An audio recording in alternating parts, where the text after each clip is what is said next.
Oh shoot. I forgot to get my thingy. Ugh. Okay. Sitting on a table.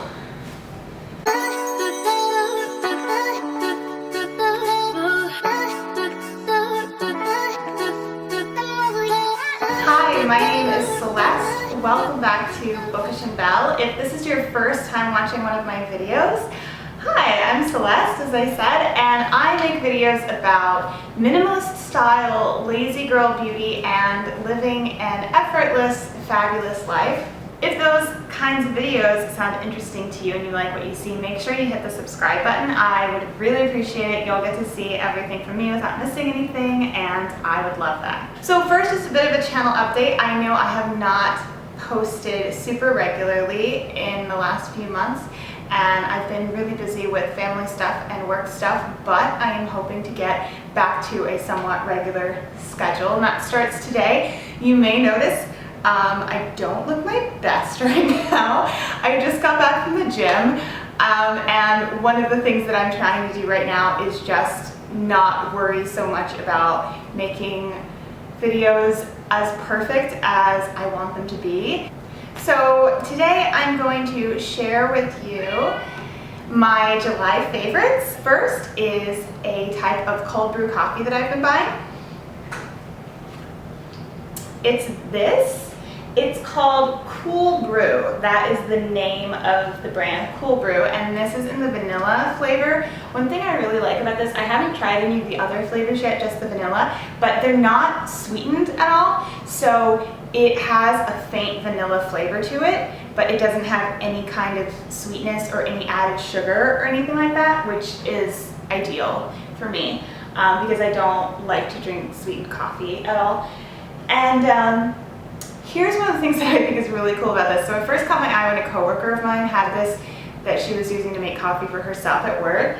And basically how it works, you can see it has these two things at the top, and if you squeeze it, it comes at the side here, and then it fills up this one, and that creates the perfect amount for a shot of coffee concentrate for basically like a cup of coffee. So then you can pour it this way and you get the perfect amount of coffee, and then you just fill it up to the 1 cup level. I always do it in a mason jar, so it's nice because it always has this measurements right there on it. You can fill it up with water, with milk, with plant milk, with a combination of any of those things. You can do it with hot water if you want to drink it hot. I haven't tried that yet because I've only been doing this in the summertime. But it's a really pretty good quality coffee I found, and it's been really nice for me because I'm actually a really good cook, but the one thing that I'm terrible at is making coffee. Like, I can bake complicated things. I can make profiteroles, I can make risotto, I can make souffles, I make pies with pie dough made from scratch. I know how to do a lot of complicated stuff in the kitchen, and for some reason I have this mind block where I get really frustrated by how crappy I am at making coffee, and I don't seem to be able to push through that. I don't want to buy a lot of expensive stuff to try to make it the best way, because then I'm afraid that I'll bring all this stuff in and I'll still suck at making it, and then I will have bought all this stuff. So it's just I feel like there's so many things that can go wrong when you're making coffee that it's Murphy's Law, because it's okay, well, did you use the right amount of grounds? Because you can measure it with volume or weight, and then how finely ground is it, and then how much water are you adding, what temperature is the water, and how long are you letting it steep, and what method are you using, and just I've never been able to make a cup of coffee that I liked. So it's very frustrating because I want to be able to make everything at home for myself. I like to make a lot of the stuff that I eat from scratch, and basically what I've been doing for the last couple years that I've been working in the current office that I'm in is I just have coffee at work out of the Keurig machine, which is not really good quality. So this has been a really good solution for me because it's easy for me to do at home, and it tastes a lot better than Keurig coffee.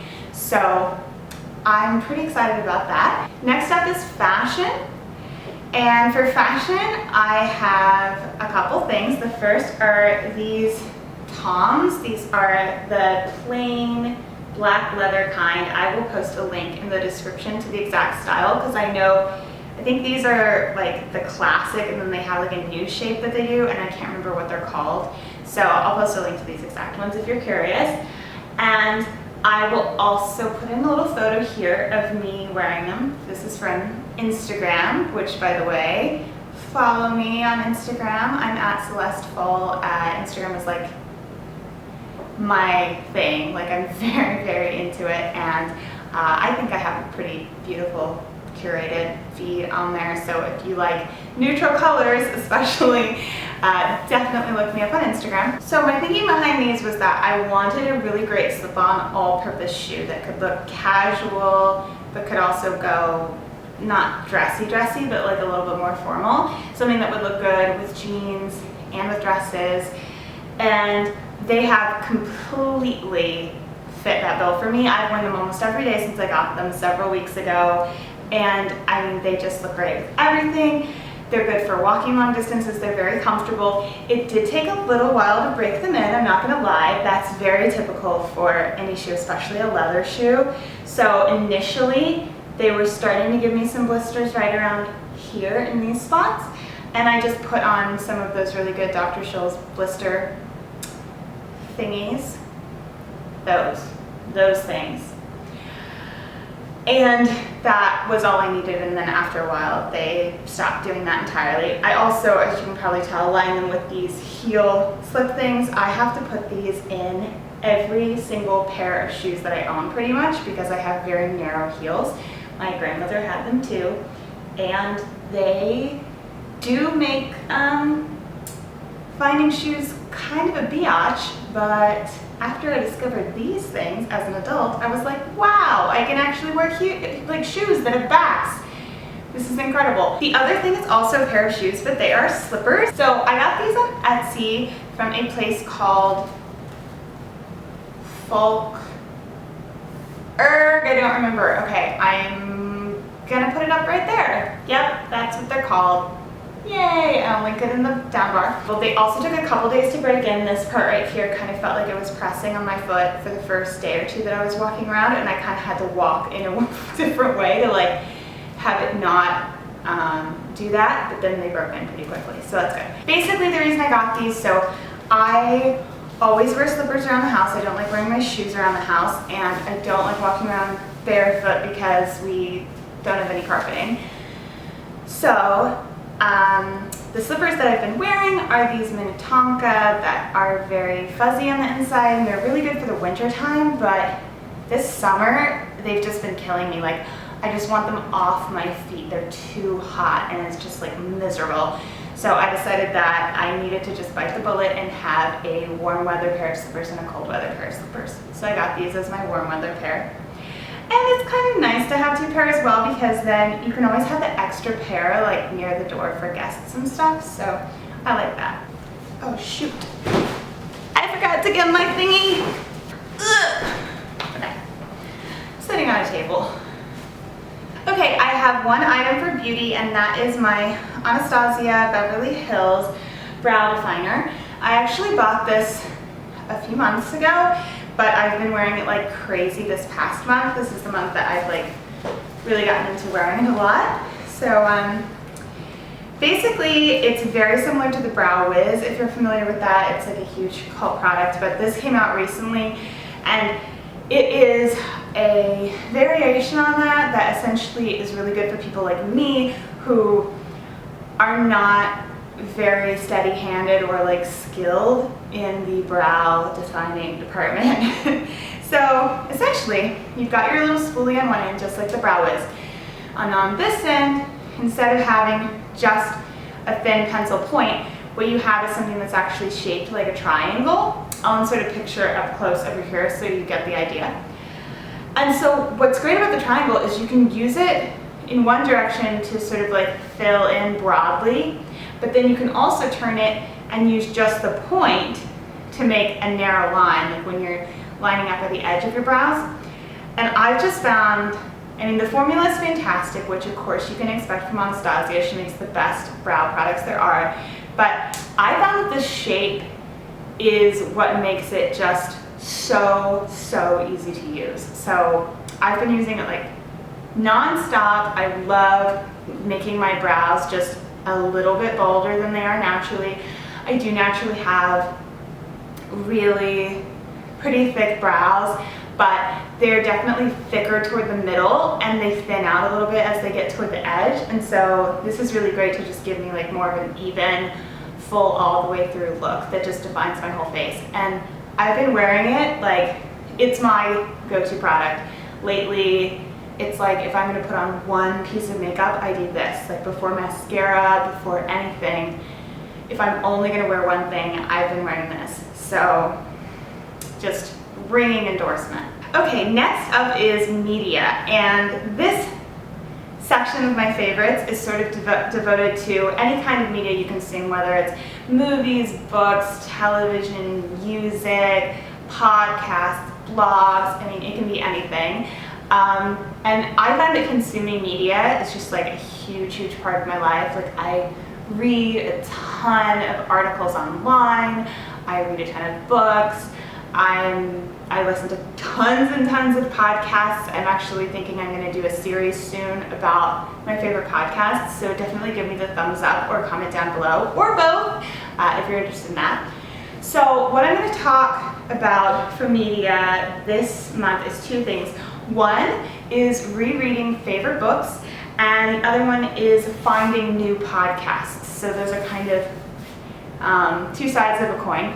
So essentially, I have felt recently that I've been like kind of stressed about I'm sorry I keep scratching my nose. For some reason, when I film myself, my nose becomes so itchy. And I really don't think that it's that itchy like any other time of the day. It's just like during the worst time to be scratching your nose, it just gets so itchy. I swear to God, I don't understand it. Okay, one more. Okay, I'm done. Okay, so lately I've been feeling pretty stressed out about, God damn it. Okay, I'm almost done. So lately I've been feeling really kind of stressed out about all of the books that I want to read. Like my TBR list is so freaking long and I'm never going to read them all before I die, and like I'm trying to just make peace with that.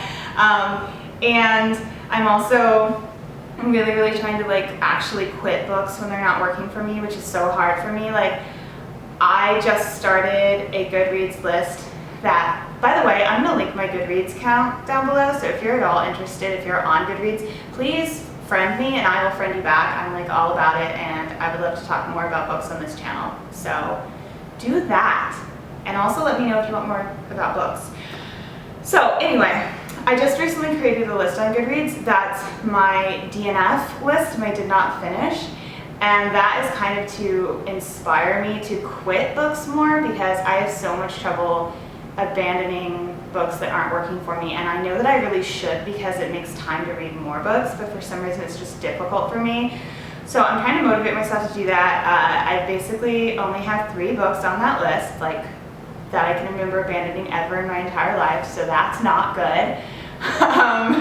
But one of them was this month. I started reading The Girls and I was like, nope, not for me, and I closed it. So I'm pretty proud of that, I gotta say. So anyway, point is, one of the things that I would like to do more is actually reread some of my very favorite books. And the pressure to read all of these other books on me is like keeping me from doing that. So I decided that this summer I would try to have more of an emphasis on actually taking time to reread some of my old favorites. I have been rereading the BFG. I've actually been listening to it on Audible, which is cool because they have like some neat sound effects and stuff in the back, and the guy who reads it is really great, so I really love that. The BFG was always my favorite Roald Dahl book as a kid, and I read basically all the Roald Dahl books when I was a kid. I also really love The Witches and Charlie and the Chocolate Factory and Matilda, of course. So I thought, why not reread that before I see the movie, which I still haven't seen, but I'm going to. Let me know if you've seen it and if you like it. So I've been listening to that, and then the other one is I've been rereading my copy of A Tale for the Time Being by Ruth Ozeki, which is just like my heart. Like I love this book so much. But I've only read it once. I read it a few years ago.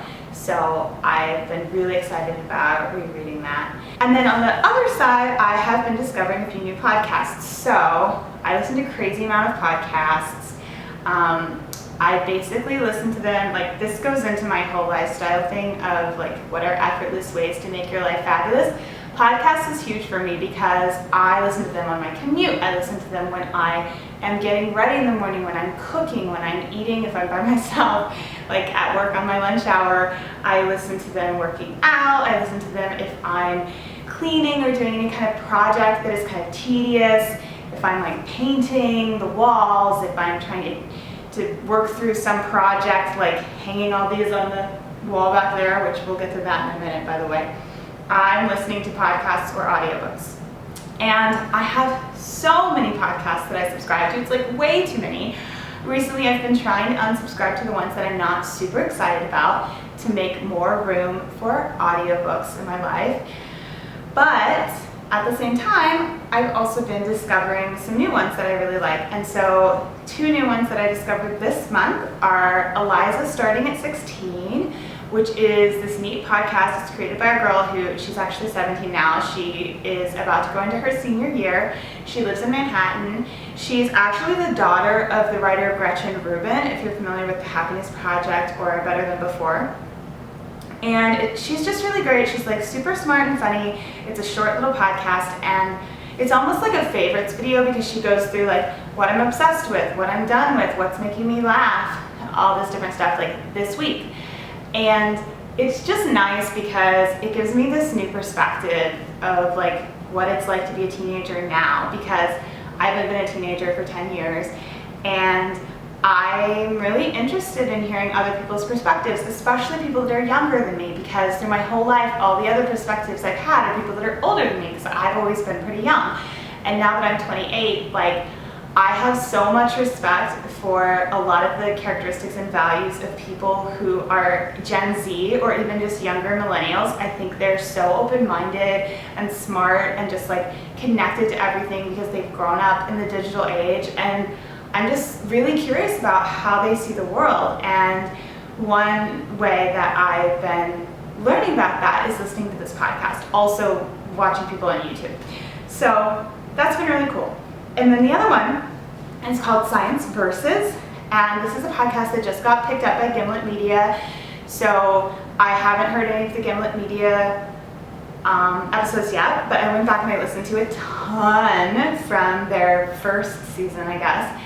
And basically the concept, it's also a kind of short podcast, it's like 20 to 30 minutes, and the concept is they take some fad or some idea that is out in the media a lot, like the paleo diet, or what makes people gay or bi, or do women's brains work differently than men's brains, or what's another good one, is pornography addictive, and does it cause erectile dysfunction, and just like all these different things.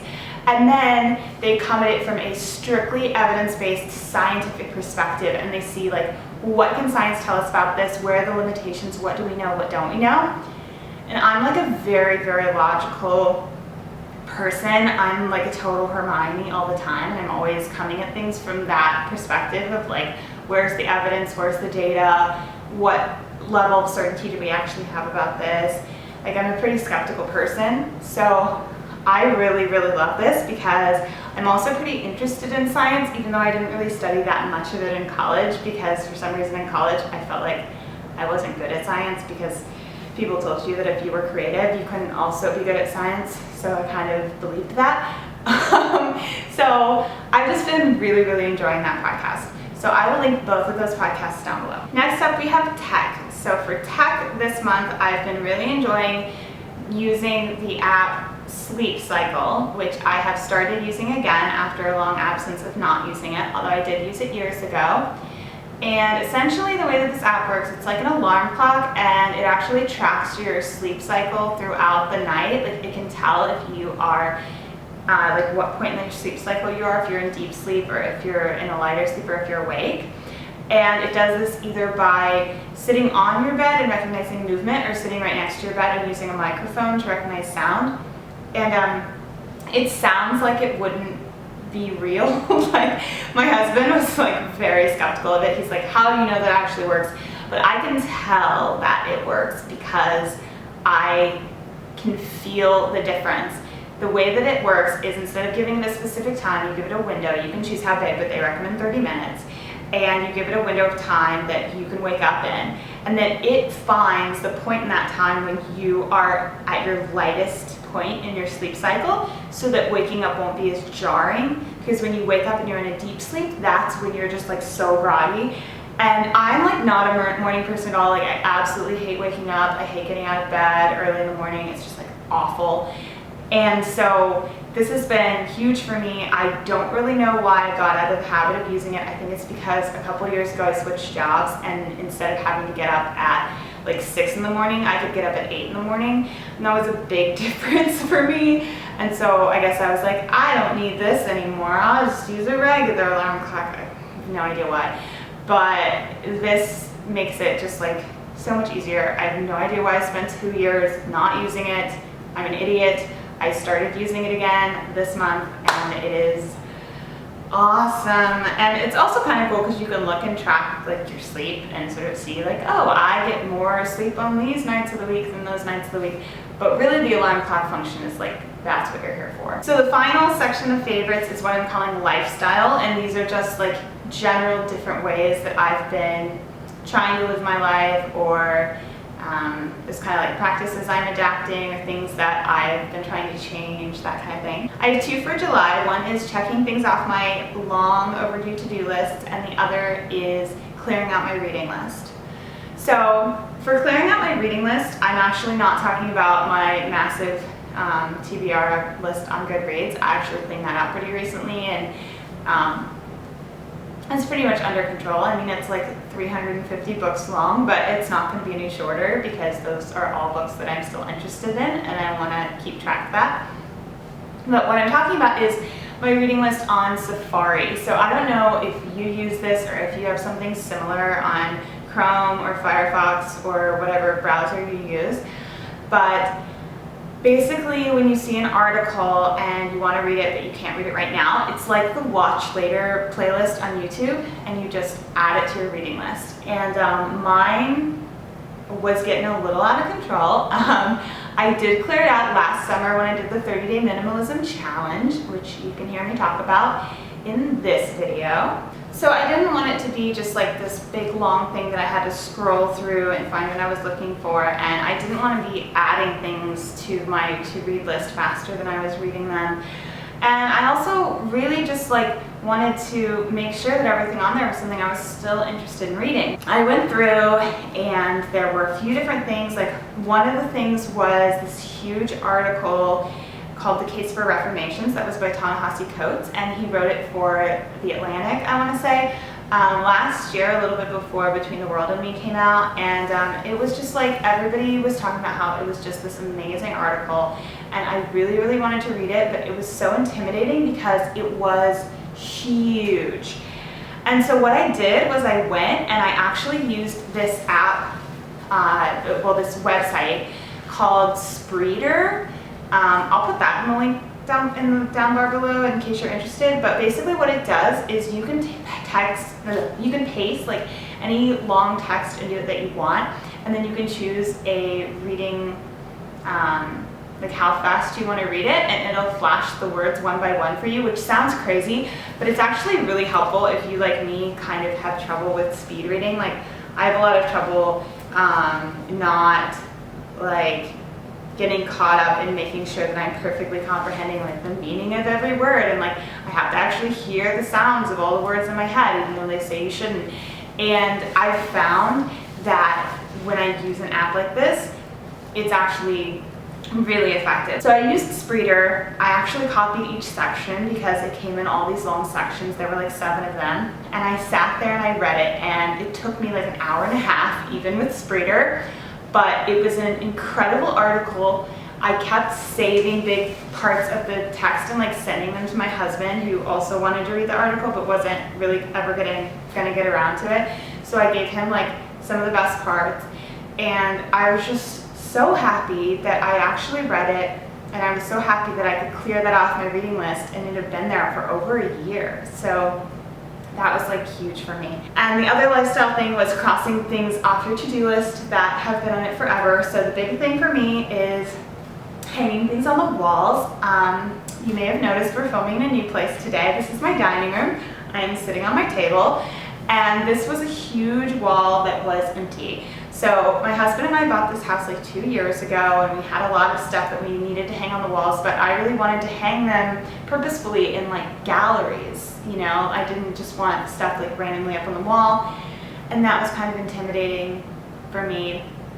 But what ended up happening was I had hung a few galleries, like the one that you've seen in all my other videos. It's in my bedroom.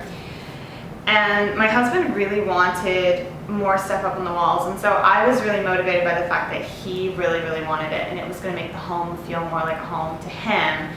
So I set aside some time on a weekend, and then when I started, like initially I was starting for him, but about halfway through I was really excited about it, and I really liked the way stuff was looking. So I ended up hanging like 3 different galleries, and then a couple places where there are just 2 pictures on smaller walls. And I've basically decided everything that I want for the gallery in my office, although I haven't hung that yet. So almost everything that we needed to get hung, I got done in a weekend after living here for 2 years, which is like, feels completely amazing, let me tell you. So that was my very long-winded July favorites. I really hope you enjoyed it. Give me a thumbs up if you'd like more favorites videos. Make sure that you hit the subscribe button if you would like to hear more from me. Definitely like this video, give it the thumbs up if you like it. That helps me out a lot and helps other people who might be interested find this video. And you can also help by sharing this on social media if you think there's anybody else who would be interested.